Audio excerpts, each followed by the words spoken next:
شادی کے بعد نہ کوئی بیٹا بدلتا ہے، نہ بھائی بدلتا ہے۔ بدلتی ہے تو ماں بدلتی ہے یا اس کی بہن بدلتی ہے۔ اچھا، جو عورت کی ساس ہوتی ہے اور عورت کی نند ہوتی ہے نا، وہ جی، بدلتی ہے۔ بیٹا یا بھائی نہیں بدلتا۔ شادی سے پہلے جس بیٹے کے غصے کو آپ یہ کہہ کے ٹال دیتے ہو نا کہ غصے کا تھوڑا تیز ہے، جی، شادی کے بعد آپ کہتے ہو بیوی نے سکھایا، بیوی کی زبان کو ہے۔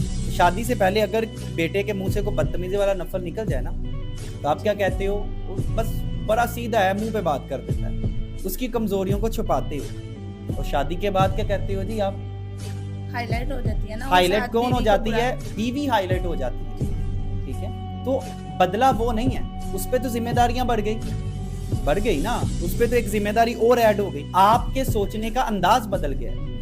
وہی غسیل بیٹا، ٹھیک ہے، جو شادی سے پہلے، ٹھیک ہے، دروازہ بند نہیں کرتا تھا، اگر شادی کے بعد اس نے مین گیٹ کو بند نہیں نہ کیا تو آپ کیا کہو گے؟ اتنی جلدی تھی کمرے میں جانے کی؟ تو وہ ساری چیزیں الٹیمیٹ کس پہ پڑ جاتی ہیں جی؟ وہ بہو پہ پڑ جاتی ہیں، بیوی پہ پڑ جاتی ہیں۔ اور جب وہ علیحدہ ہو جاتا، الگ ہو جاتا، تو آپ کہتی ہو جی ہمارے بیٹے کو الگ کر دیا۔ جبکہ سمجھدار لوگوں کا رویہ یہ ہوتا ہے کہ جب آپ کے بیٹے پہ یا بھائی پہ ایک اور ذمہ داری آ گئی تو آپ اس کو مزید سپورٹ کرو، اس کی کمزوریوں کو ہائی لائٹ نہ کرو۔ اصل مسئلہ یہ ہوتا ہے کہ ہم رشتوں میں توازن نہیں سکھاتے، ہم صرف الزام بانٹتے ہیں، ٹھیک ہے؟ ہم لوگ توازن کرنے والی سائڈ پہ آتے ہی نہیں ہے نا، کیونکہ وہاں پہ غلطی اکثر ہماری نکل آتی ہے۔